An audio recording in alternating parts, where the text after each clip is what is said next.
ಎಲ್ಲರೂ ಸಹ ಈ ಒಂದು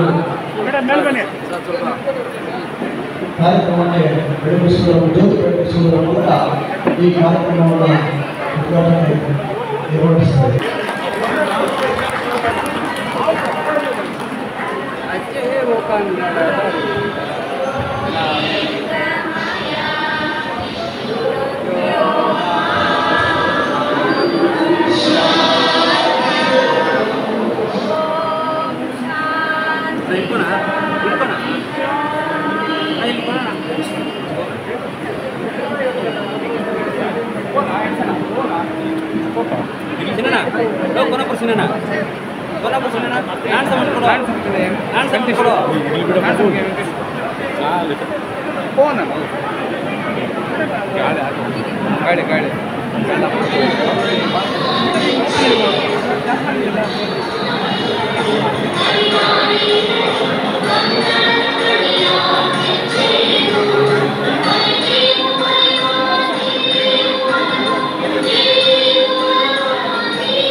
ಸೆಲೆಬ್ರೇಟ್ ಮಾಡ್ತೀವಿ.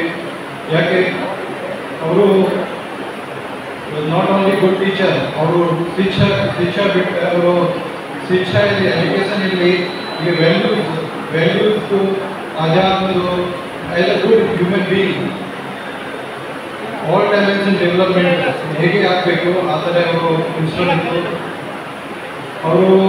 ಅವರಿಗೆ ಅವರು ಸ್ಟೂಡೆಂಟ್ಸ್ ಅವರು ಪ್ರೆಸಿಡೆಂಟ್ ಅವರು ನಮ್ಮ ದೇಶದ ಸೆಕೆಂಡ್ ಪ್ರೆಸಿಡೆಂಟ್ ಆಗಿ ಅವರು ಮಿಸ್ ಮಾಡಿದ್ದೆ ಹೋಗಿದ್ದಾರೆ ಅವರು ಹುಟ್ಟಿದ ದಿವಸಕ್ಕೆ. ಆ ದಿನ ಅವರು ಹೇಳಿದ್ದಾರೆ you want to give something celebrate this day as teachers day. ಈ ದಿನ ಅವರು ಹುಟ್ಟಿದ ದಿವಸ ಶಿಕ್ಷಕ ದಿವಸ ಥರ ಸೆಲೆಬ್ರೇಟ್ ಮಾಡಿ that would be contribution to him. So ಆ ಸಮಯದಿಂದ ಇವತ್ತು ತನಕ ನಾವು ಅದೇ ಅವ್ರದ್ದು ಬರ್ತ ದಿವಸದ್ದು ಶಿಕ್ಷಕ ದಿವಸ ಸೆಲೆಬ್ರೇಟ್ ಮಾಡ್ತಾ ಇದ್ದೀವಿ. ನಾನು ಈ ಕಾರ್ಯಕ್ರಮಕ್ಕೆ ಯಾಕೆ ಬಂದಿದ್ದೀವಿ ಬಿಕಾಸ್ ಇಟ್ಸ್ ಭಾಳ ಮುಖ್ಯ. ನಿಮ್ಮ ಜೊತೆ ಕನೆಕ್ಷನ್, ನಿಮ್ಮ ಜೊತೆ ನಾನು ಕನೆಕ್ಟ್ ಆಗ್ತೀನಿ. ನಿಮ್ಮ ಜೊತೆಯಿಂದ ನಾವು 100,000 ಮಕ್ಕಳ ಜೊತೆ ಕೂಡ ಕನೆಕ್ಟ್ ಆಗ್ತೀವಿ. ನೀವು 100,000 ನಿಮ್ಮ ಶಾಲೆಯಲ್ಲಿ ನಮ್ಮ ಮಕ್ಕಳಿಗೆ ಶಿಕ್ಷಣ ಕೊಡ್ತೀರಿ. ಆಫ್ಟರ್ ಪೇರೆಂಟ್ಸ್ ಈಗೆಲ್ಲ ಸೆಕೆಂಡ್ ಪೇರೆಂಟ್ಸ್ ಇರ್ತಾ ಇದ್ದಾರೆ. ಯಾಕೆ ಚಿಕ್ಕ ವಯಸ್ಸಿಂದ ಇವರು ಮಕ್ಕಳು ಬರ್ತಾರೆ, ಇವ್ರಿಗೆ ಹೇಗೆ ಏನು ಹೇಳ್ತೀವಿ, ಅವರಿಗೆ ಏನು ಶಿಕ್ಷಣ ಕೊಡ್ತೀವಿ, ಏನು ವ್ಯಾಲ್ಯೂಸ್ ಕೊಡ್ತೀವಿ, ಅದೇ ರೀತಿಯಿಂದ ಅವರು ಮುಂದೆ ಅವರು ಜೀವನದಲ್ಲಿ ಬಿಹೇವಿಯರ್ ಮಾಡ್ತಾರೆ. ಸೊ ನಿಮ್ಮದು ಪಾತ್ರ ಭಾಳ ಮುಖ್ಯ ಇರುತ್ತೆ. ಸೊ ಟೀಚರ್ಸ್ದು ಪೊಸಿಷನ್ ಭಾಳ ಟಾಪ್ ಲೆವೆಲ್ ಇರುತ್ತೆ. It is very important for ನನಗೆ ಕೂಡ ಭಾಳ ಮುಖ್ಯ ಇದೆ. Because I am also the son of a teacher. ನಂದು ತಂದೆ ಕೂಡ ಒಂದು ಪ್ರೈವೇಟ್ ಪ್ರೈಮರಿ ಸ್ಕೂಲಲ್ಲಿ ಅವರು ಶಿಕ್ಷಕ ಆಗಿದ್ದರು. ಅವರು ಟ್ಯೂಷನ್ ಮಾಡಿ ಇದು ಪ್ರೈವೇಟ್ ಸ್ಕೂಲಲ್ಲಿ ಶಿಕ್ಷಕ ಆಗಿ ಸ್ವಲ್ಪ ಅಷ್ಟು ಹಣ ಸ್ಯಾಲರಿ ಕೂಡ ಅಷ್ಟು ಜಾಸ್ತಿ ಸಿಗಲ್ಲ. ಪೂರ್ತಿ ಕಾಂಟ್ರಿಬ್ಯೂಷನ್ ಅವರು ಏನು ಸ್ಯಾಲರಿ ಸಿಗುತ್ತೆ ನಮ್ಮ ತಮ್ಮದು ಎಜುಕೇಷನ್ಗೆ ಅವರು ಕೊಟ್ಟಿದ್ದಾರೆ. ಸೊ ಆ ಕಾರಣದಿಂದ ನಾನು ಕೂಡ ಈ ಪೊಸಿಷನ್ಗೆ ಬಂದಿದ್ದೀನಿ. So I can understand you as a teacher how much important your role is. ನಿಮ್ಮದು ಪಾತ್ರ ಬಹಳ ಮುಖ್ಯ ಇದೆ. ಇದು ಸೊಸೈಟಿಗೆ ಮತ್ತು ಈ ದೇಶದ ಸಮೃದ್ಧಿಗೆ for the nation building, for the society of development, for the children growth, everything your role is very much important. So ಇದು ಆಸ್ ಎ ಪೊಲೀಸ್ ಆಫೀಸರ್ ನಾನು ಕೂಡ ಇದು ಮಾಡ್ತಿರ್ತೀನಿ. ಆಸ್ ಎ ಟೀಚರ್ ಕೂಡ ಮಕ್ಕಳಿಗೆ ಅದು ಕಾನೂನುಬದ್ಧವಾಗಿ ವಿಧವಾಗಿ ಎಲ್ಲ ಕೆಲಸ ಮಾಡಬೇಕು. ಎಲ್ಲ ಅವ್ರದ್ದು ಚಟುವಟಿಕೆ ಏನಾದರೂ ಸ್ವಲ್ಪ ಅವರು ಮಕ್ಕಳು ಸ್ವಲ್ಪ ಡೈವರ್ಟ್ ಆಗ್ತಾರೆ. ಈಗ ಸೋಷಿಯಲ್ ಮೀಡಿಯಾದಲ್ಲಿ ಬೇರೆ ಬೇರೆ ಅವರು ಫ್ರೆಂಡ್ಸ್ ಸರ್ಕಲ್ ಇರಲಿ ಅವರು ಡೈವರ್ಟ್ ಇರುತ್ತೆ. ನೀವು ಕೂಡ ಅವರಿಗೆ ಗೈಡ್ ಮಾಡಬೇಕು, ನೀವು ಸರಿಯಾಗಿ ಕರೆಕ್ಟ್ ಡೈರೆಕ್ಷನ್ ಕೊಡಬೇಕು. ಆ ರೀತಿಯಲ್ಲಿ ನಾವು ಪೊಲೀಸ್ ಇಲಾಖೆಯಿಂದ ಕೂಡ ನಿಮಗೆ ಕೂಡ ಪೂರ್ತಿ ಸಹಾಯ ಕೊಡ್ತೀವಿ. ಸೊ ಈಗ ನಿಮಗೆ ಗೊತ್ತು ಸೈಬರ್ ಕ್ರೈಮಲ್ಲಿ narcotics, drugs, social media, so many problems ಇದೆ. ಈಗ 70 ವರ್ಷದಿಂದ ಏನು ಸಮಸ್ಯೆ ಇದೆ, ಈಗ ಭಾಳ ಸಮಯ ಭಾಳ ಚೇಂಜ್ ಆಗಿದೆ. ಸೊ ನಾವು ಕೂಡ ಅದೇ ರೀತಿಯಿಂದ ನಮಗೆ ಅಪ್ಗ್ರೇಡ್ ಆಗ್ತೀವಿ. ನೀವು ಕೂಡ ನಿಮ್ಮ ಶಾಲೆಯಲ್ಲಿ ಅದೇ ಅಪ್ಗ್ರೇಡೆಡ್ ಏನೇನು ನಡ್ತಾ ಇದೆ ಈಗ ಶಾಲೆಯಲ್ಲಿ ಅದ್ರ ಬಗ್ಗೆ ಹೇಳಬೇಕು. ಪೊಲೀಸ್ ನಾವು ಹೇಗೆ ನಿಮಗೆ ಇದು ಸ್ಟೂಡೆಂಟ್ ಹೇಗೆ ಸಹಾಯ ಮಾಡಬಹುದು, ಯಾವುದೇ ಸಮಸ್ಯೆ ಹೇಗೆ ಮಾಡಬಹುದು, ಏನು ಮಾಡಬೇಕು ನೀವು ಹೇಳ್ಬೋದು. ಅವರಿಗೆ 112 ನಂಬರ್ ಇದೆ, 112 ಎಮರ್ಜೆನ್ಸಿ ನಂಬರ್ 5 ನಿಮಿಷ ಪೊಲೀಸ್ ಅವರ ಹತ್ರ ಬರುತ್ತೆ. 1930 ಸೈಬರ್ ಕ್ರೈಮ್ ನಂಬರ್ ಇದೆ. ಇದೇ ಬೇರೆ ಬೇರೆ ಕಾನೂನು ಇದೆ. ನೀವು ಅವ್ರಿಗೆ ಸ್ವಲ್ಪ ಅವ್ರಿಗೆ ಇದ್ರ ಬಗ್ಗೆ ಗಮನಕ್ಕೆ ತರಿಸಿ. ಸೊ ಅದು ಸೈಬರ್ ಕ್ರೈಮಲ್ಲಿ ಇದು ಮಕ್ಕಳು ಇದು ಚೈಲ್ಡ್ ಅಫೆನ್ಸಸ್ ಇರಲಿ, ಡ್ರಗ್ಸ್ ಇರಲಿ, ಅದು ನೀವು ಸ್ವಲ್ಪ ನಿಗಾ ಇಟ್ಕೊಳ್ಬೇಕು. ಜಸ್ಟ್ ಒಂದು ಮೆಸೇಜ್ ಆಗಿರುತ್ತೆ, ನೀವು ಸ್ವಲ್ಪ ಮಕ್ಕಳ ಮೇಲೆ ನಿಗಾ ಇಟ್ಕೊಳ್ಬೇಕು. ಏನಾದರೂ ಎಜುಕೇಟ್ ಮಾಡ್ತಾರೆ ಅವ್ರಿಗೆ ಸ್ವಲ್ಪ ಗೈಡ್ ಮಾಡಬೇಕು. ನಮ್ಮ ಕಡೆಯಿಂದ ಏನಾದರೂ ಹೆಲ್ತ್ ಸಹಾಯ ಆಗುತ್ತೆ, any time you can come and we will be very happy to help you. ಮತ್ತು ಇದು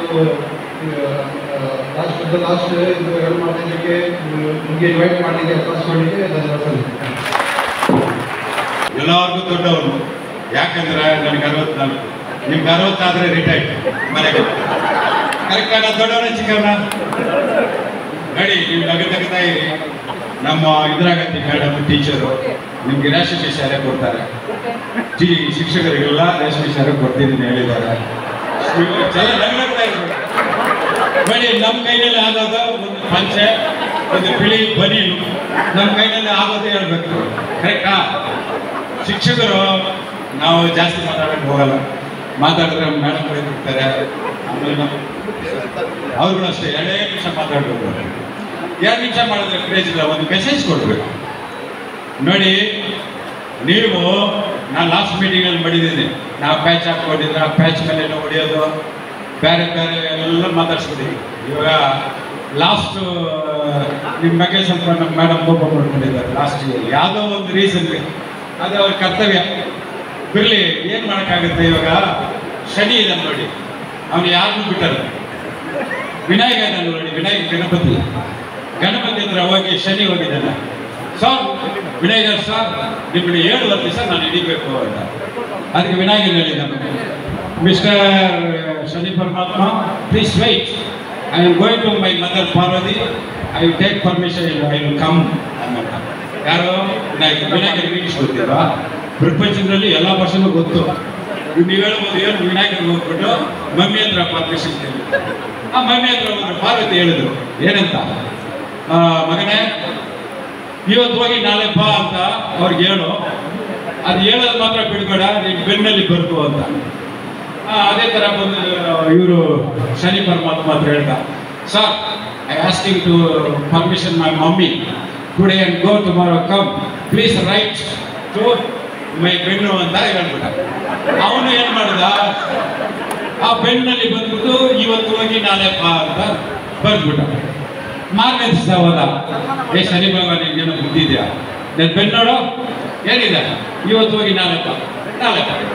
ಅದೇ ಥರ 7 ದಿವಸ ಬಂದ್ಮೇಲೆ ಶನಿ ಪರಮಾತ್ಮ ನಿಂದು 7 ದಿವಸ ಮುಗೀತು, ರೈಟ್.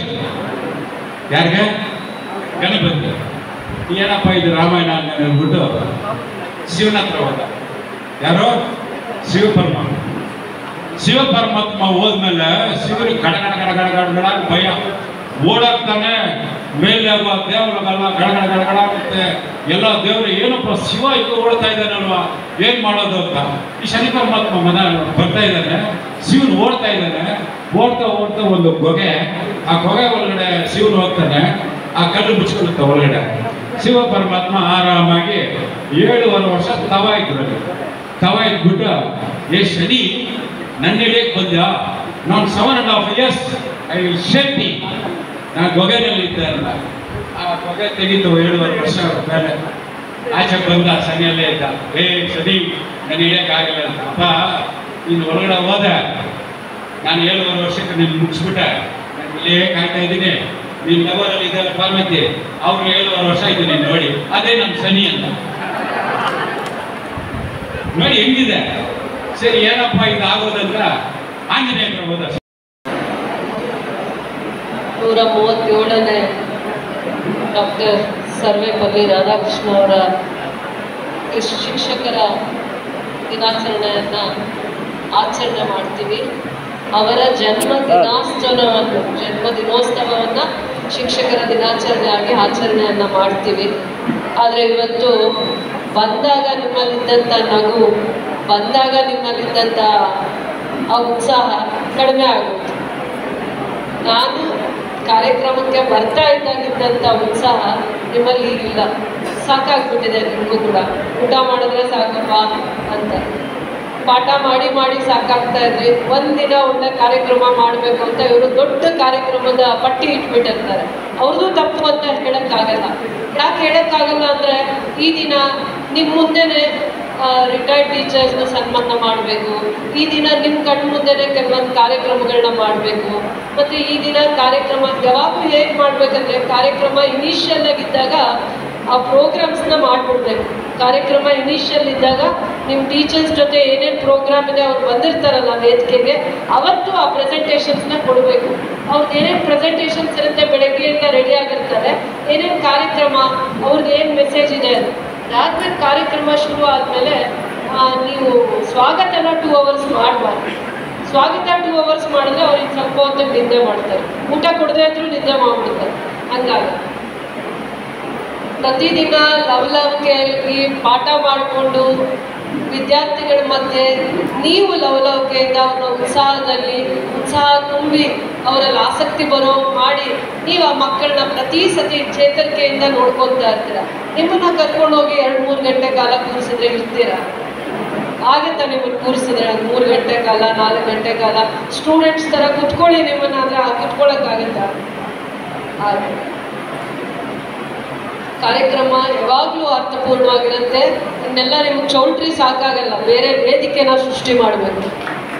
ಚೌಲ್ಟ್ರಿ ಸಾಕಾಗಲ್ಲ.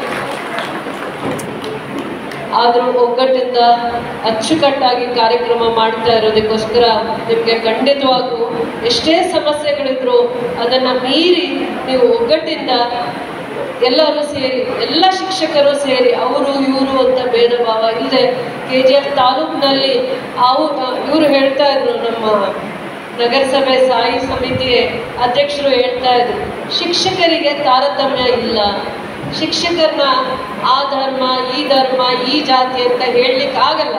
ಯಾಕೆ ಅಂದರೆ, ನೀವು ಬೆಳಗ್ಗೆ ಪ್ರಾರ್ಥನೆ ಮಾಡಲಿಕ್ಕೆ ಅವ್ರು ಶಿಕ್ಷಕಿನ ನಿಲ್ಲಿಸಿದ್ರಿ, ಅವ್ರು ಎಷ್ಟು ಚೆನ್ನಾಗಿ ಪ್ರಾರ್ಥನೆ ಮಾಡಿದ್ರು. ಕಣ್ಮುಚ್ಕೊಂಡು ಆ ಪ್ರಾರ್ಥನೆ ಕೇಳಿದರೆ, ಆಮೇಲೆ ಜೋಗದ ಸಿರಿ ಬೆಳಕಿನಲ್ಲಿ ನಿಸಾರ್ ಅಹಮದ್ ಅವರು ಯಾವ ರೀತಿ ಆ ಸೃಷ್ಟಿನ ಜೋಗದ ಸಿರಿ ಬೆಳಕಿನಲ್ಲಿ ಇದನ್ನ ನೋಡಿ, ಜೋಗ ಫಾಲ್ಸ್ನ ನೋಡಿ ಅವ್ರು ಎಷ್ಟು ಚೆನ್ನಾಗಿ ರಚನೆ ಮಾಡಿದ್ರು. ಅದೇ ರೀತಿ ನಿರ್ವಿಘ್ನವಾಗಿ ಆ ಶ್ಲೋಕನ ಹೇಳ್ತಾರೆ. ಯಾವಾಗ ಗುರು ಫಸ್ಟು ಶಿಷ್ಯರಾಗಿ ಎಲ್ಲನ ಕಲಿತಾರೆ, ಗುರುವೇ ಶಿಷ್ಯರಾಗಿ ಎಲ್ಲ ಕಲಿತು ನನ್ನನ್ನು ಕುರಾನ್ ಓದಿಯಲ್ಲಿ ನನಗೆ ಬರಲ್ಲ, ನಾನು ಕಲ್ತಿಲ್ಲ, ಆದರೆ ಭಕ್ತಿ ಇದೆ, ಶ್ರದ್ಧೆ ಇದೆ.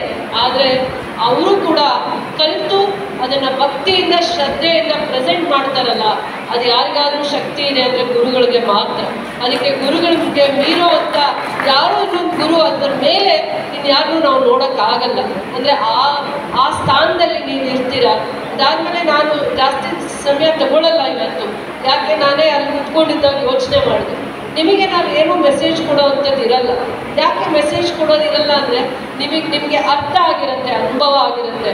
1 ವರ್ಷನೇ ಪಾಠ ಮಾಡಲ್ಲ ಶಿಕ್ಷಕರು. ಅವರ ಇಡೀ ಜೀವನ ಅಂದರೆ ನಾವು ರಿಟೈರ್ಡ್ ಆಗೋವರೆಗೂ ಕೂಡ, ಅಂದರೆ 20 ವರ್ಷ 30 ವರ್ಷ 35 ವರ್ಷದ ಕಾಲ ನೀವು ಇದೇ ವೃತ್ತಿನ ಆರಾಧಿಸ್ತೀರ. ಅಂದರೆ ಕೆಲವೊಬ್ಬರು ಕೆಲಸ ಅಂತ ಮಾಡ್ತಾರೆ, ಆದರೆ ನೀವು ಈ ವೃತ್ತಿನ ಆರಾಧಿಸ್ತೀರ. ಸರಸ್ವತಿಯಿಂದ ಆಶೀರ್ವಾದ ಪಡೆದು ಪ್ರತಿದಿನವೂ ಅದನ್ನು ಅಷ್ಟೇ ಜವಾಬ್ದಾರಿಯಿಂದ ನಿಭಾಯಿಸುವಂಥ 100ರಲ್ಲಿ 90 ಭಾಗ ಶಿಕ್ಷಕರು ಇದ್ದಾರೆ. ಶಿಕ್ಷಕಿಯರು ಕೂಡ ಇದನ್ನು ಆರಾಧಿಸುವಂಥ ಶಿಕ್ಷಕಿಯರು ಕೂಡ ಇದ್ದಾರೆ. ಎಲ್ಲೆಲ್ಲಿ ನೀವು ನಿಮ್ಮ ಶಾಲೆಯ ವಾತಾವರಣವನ್ನು ಅಚ್ಚುಕಟ್ಟಾಗಿ ಇಟ್ಕೊಂಡಿದ್ದು, ಆ ವಾತಾವರಣಕ್ಕೆ ಹೆಚ್ಚಿನ ಮಕ್ಕಳು ವಿದ್ಯಾಭ್ಯಾಸಕ್ಕೆ ಬರ್ತಾರೆ. ಈ ಶಿಕ್ಷಕರ ಹತ್ರ ನಮ್ಮ ಮಕ್ಕಳು ಪಾಠ ಕಲೀಲಿ, ನನಗೆ ಎಷ್ಟೇ ಕಷ್ಟ ಇರಲಿ, ನಾನು ಕೂಲಿ ಮಾಡೋಕ್ಕೆ ಹೋದರೂ ಈ ಜಾಗದಲ್ಲಿ ಈ ಶಿಕ್ಷಕರ ಹತ್ರ ನಮ್ಮ ಮಕ್ಕಳು ಪಾಠ ಕಲಿಬೇಕು ಅನ್ನುವಂಥ ವಾತಾವರಣನ ನೀವು ಸೃಷ್ಟಿ ಮಾಡಬೇಕಾದ್ರೆ ಸರ್ಕಾರದ ಒಂದು ಚಿಂತನೆ, ಆರೋಗ್ಯಕರವಾಗಿರುವಂಥ ಮಕ್ಕಳು ಹೇಗೆ ಬರ್ತಾರೆ, ಪೌಷ್ಟಿಕವಾಗಿರುವಂಥ ಊಟವನ್ನು ಕೊಟ್ಟು, ಪೌಷ್ಟಿಕವಾಗಿರುವಂಥ ಆಹಾರವನ್ನು ಕೊಟ್ಟು, ಉತ್ತಮವಾಗಿರುವಂಥ ಶಿಕ್ಷಣ ಕೊಡಲಿಕ್ಕೆ ಸರ್ಕಾರದ ಚಿಂತನೆ ಆಗಿರುತ್ತೆ, ಆಲೋಚನೆ ಆಗಿರುತ್ತೆ. ಅದರಿಂದ ಅದನ್ನು ನಂಬಿ, ನಿಮ್ಮನ್ನು ನಂಬಿ ಶಿಕ್ಷಣ ವ್ಯವಸ್ಥೆನ ಸುಧಾರಣೆಗಳನ್ನು ಮಾಡ್ತಾ ಇದ್ದಾರೆ. ಯಾರನ್ನ ನಂಬಿ? ಶಿಕ್ಷಕರನ್ನ, ಶಿಕ್ಷಕಿಯರನ್ನ ನಂಬಿ ಸರ್ಕಾರ, ಇಡೀ ಶಿಕ್ಷಣ ಇಲಾಖೆ ಮತ್ತೆ ಸಾಕ್ಷರತನೂ ಇದೆ ಅಲ್ವಾ? ಪ್ರೌಢಶಾಲೆ ಇರ್ಬೋದು, ಪ್ರಾಥಮಿಕ ಶಾಲೆ ಇರ್ಬೋದು, ಸಾಕ್ಷರತಾ ಇರ್ಬೋದು. ಸರ್ಕಾರ ನಿಮ್ಮನ್ನು ನಂಬಿ ನೀವು